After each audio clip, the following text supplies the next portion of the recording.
Le diable a son gouvernement.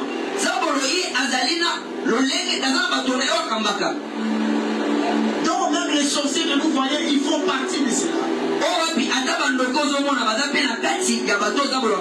Je vais parler un peu de ça pour chiner quelque part. La raison pour laquelle Dieu avait recommandé réellement qu'on doit tuer ces gens. On ne doit pas les laisser vivre. Pourquoi?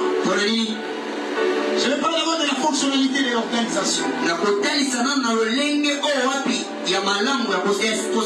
Le diable était un ange d'abord au préalable. Un ange qui était auprès de Dieu.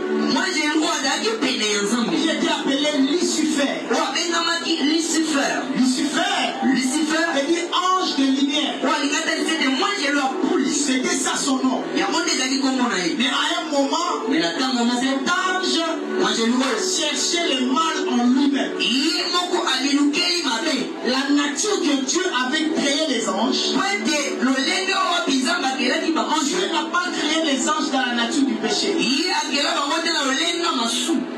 Mais c'était cet ange-là qui avait cherché la mauvaise nature et il a porté ça en lui. Mais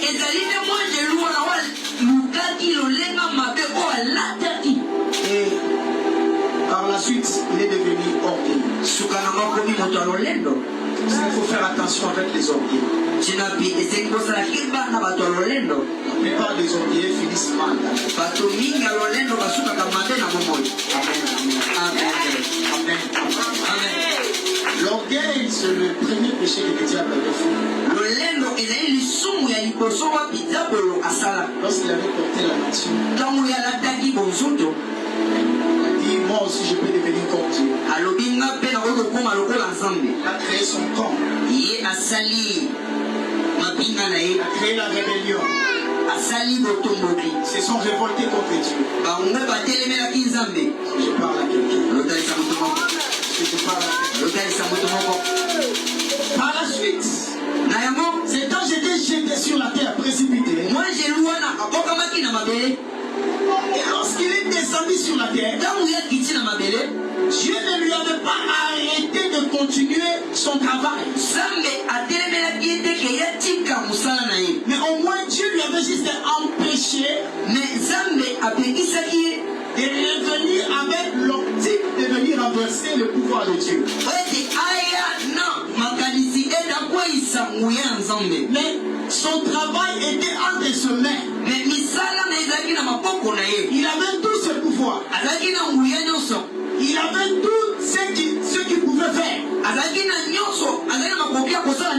Et il faisait cela avec toute sa force.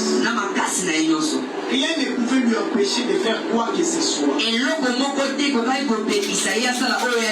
En étant ici sur terre, le diable avait continué son travail. Il continuait son gouvernement. Dans son gouvernement, ils sont au premier rang. Ce sont d'abord les démons. Les démons, ce sont des anges déchus. Les démons, ils sont juste autour de Satan. Ils travaillent tout près du diable. Ce sont tous des esprits. Quelqu'un est avec moi? Amen. Quelqu'un est avec moi? Amen. Parce que vous devez savoir que les sièges du diable se trouvent dans le deuxième ciel.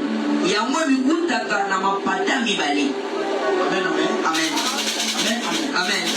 C'est là quand tu lis dans Éphésiens chapitre 6 verset 12. Il dit nous ne combattons pas dans la chair. Nous combattons contre les principautés dans les cieux.